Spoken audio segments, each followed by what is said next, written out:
We're starting.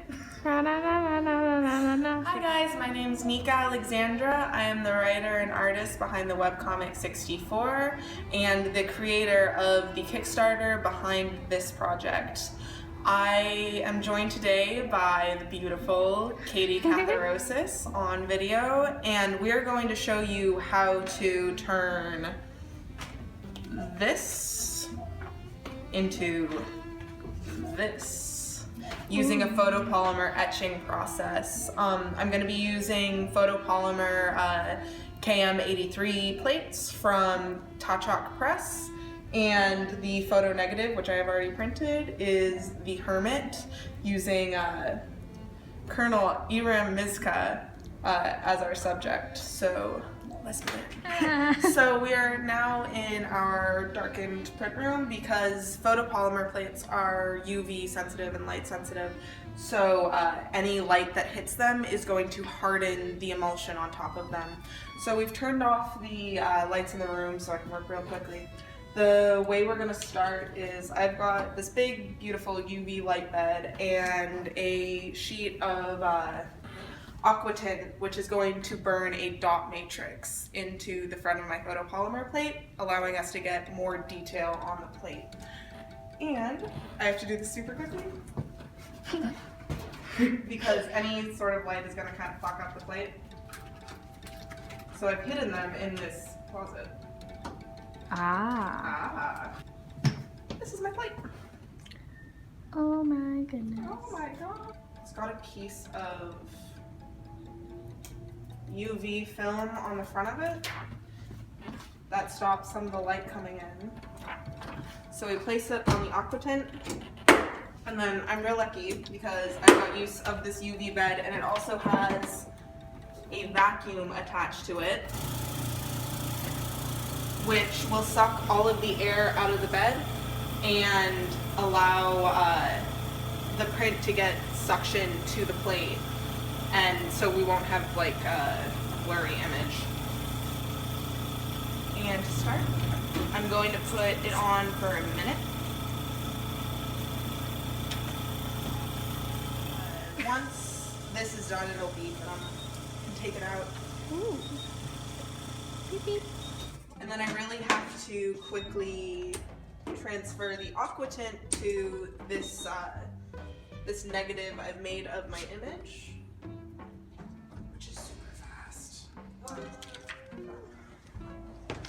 Oh no.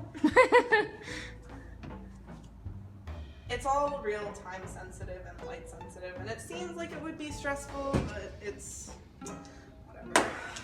It's not the most stressful thing you'll do in your life.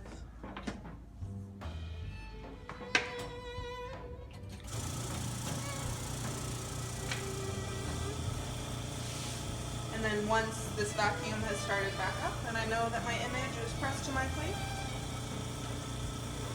I can start her back up again for a whole fucking minute. Probably shouldn't swear in this video. I am anyway. So now it's been in here for a minute, and lucky for me, the light turns off automatically when it's finished burning. Otherwise, I would overexpose it.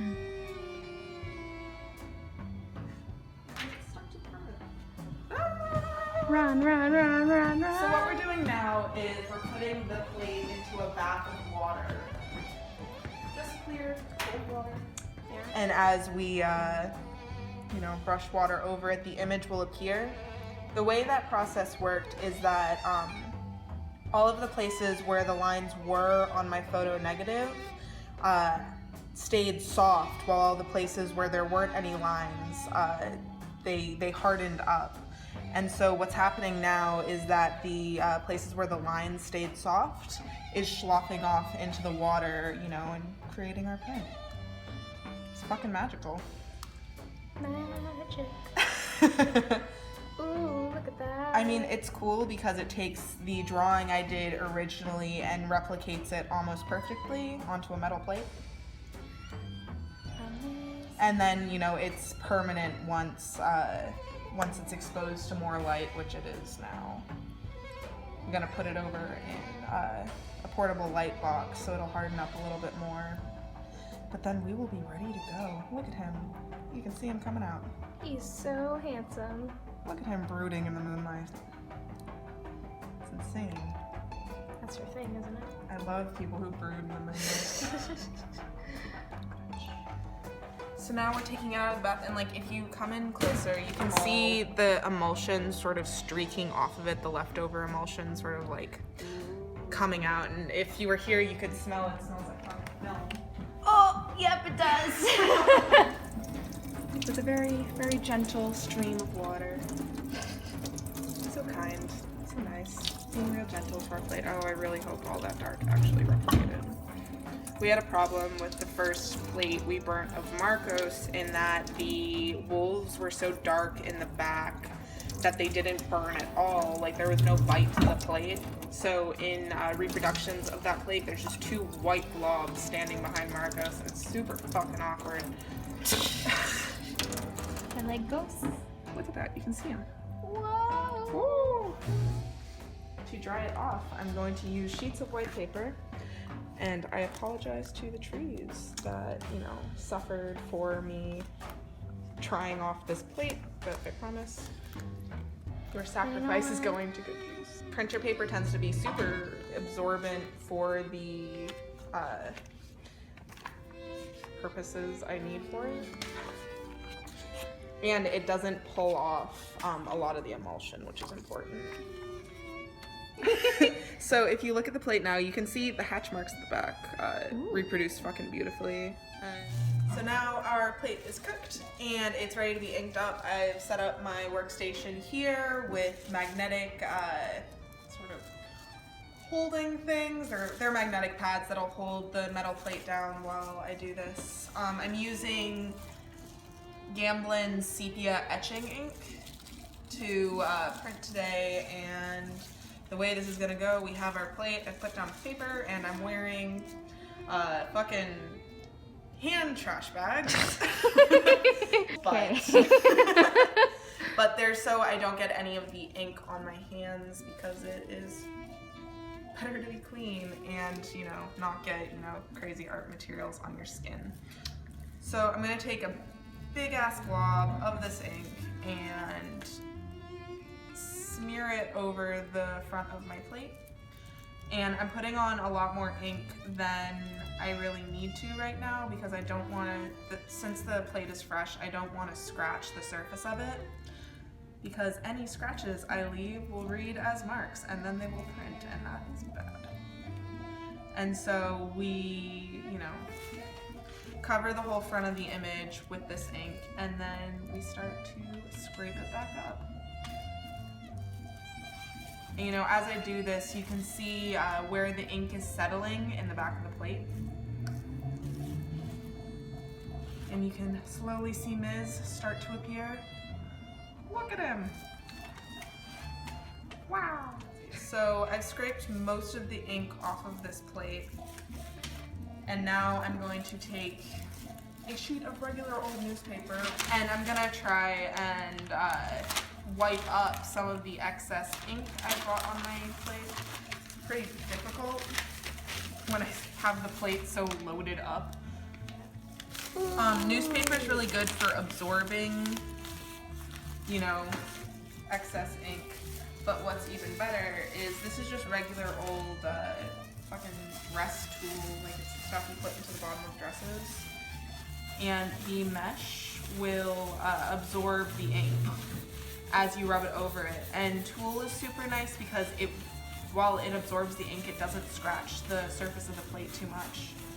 You know, we're looking for all sorts of materials that won't injure the surface of your image while still doing what you want it to do. You can predict now how the final print's gonna come out. I feel like I should give the background of Miz while we're videotaping, but... I mean, maybe fun facts. Fun facts about Miz. Did you know? Did you know that no one knows how he got the scars on the side of his face? Because he just tells everyone that his now ex-wife attacked him with a fork after he declared war on her cooking. And this is a plate that's ready to go through the press. I've already set up another magnetic pad pad on our printing bed. Pop this broody motherfucker off of here and onto here.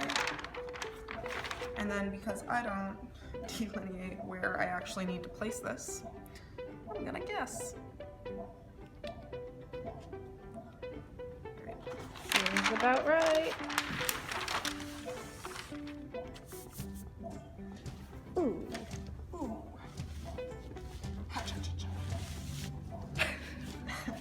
And basically, these blankets combined with the magnetic pad that I've put under here and the barrel of the press will press the plate into the paper. Ain't that nice? And then you just sort of slide this in. The pressure I'm using is 390. Not that any of you know what that means. If you do, You're too advanced for this. You're too advanced for this shit. You can probably do this better than I can. So we roll it through. Oh, man. Looks And smushed. Looks smushed. And then once it's been through, you can see where the excess ink on the edge of the plate got pressed into our butcher paper. And when you pull this bad boy out, Ooh. there we go. Zoom in. Wow. Wow. Amazing. And yeah, so this has reproduced pretty fucking cleanly. If you look here, you can see that most of the ink has been pulled out of the plate. And I probably could have wiped this down better, but I didn't because I'm super fucking lazy. The nice thing about this is that in my original drawing, his coat was super scratchy because it's done with ink, and so I just sort of, you know, marked it in, and that's all sort of blended together into this nice sort of velvety coat that he would probably never wear because he is a brooding moon person. What else is new? What else is new? Everyone's either a malicious sun person or a brooding moon person in this war. There's no in between. Everyone falls into those two categories. Anyway, that's it for today. Thank you for watching. Thank you to everyone who pledged to the Kickstarter. I'm really excited for us to finish this project, and hope you enjoyed seeing how to make photopolymer etching plates. Photopolymer etching prints. Thanks for watching, everybody. Thanks for watching, everybody. Keep reading 64. Some fucked up shit's gonna happen. Ha ha ha ha. This is the real life Nika Alexandra. She is not nearly as glamorous as you think she is. I'm not nearly as glamorous. I'm not nearly as nice. She's really not anything that A you lot think. taller. Yeah, guys. She Kinda look really like a bridge is. troll. I mean, I wouldn't agree with that one, but I'm also her wife, by the way. Back off.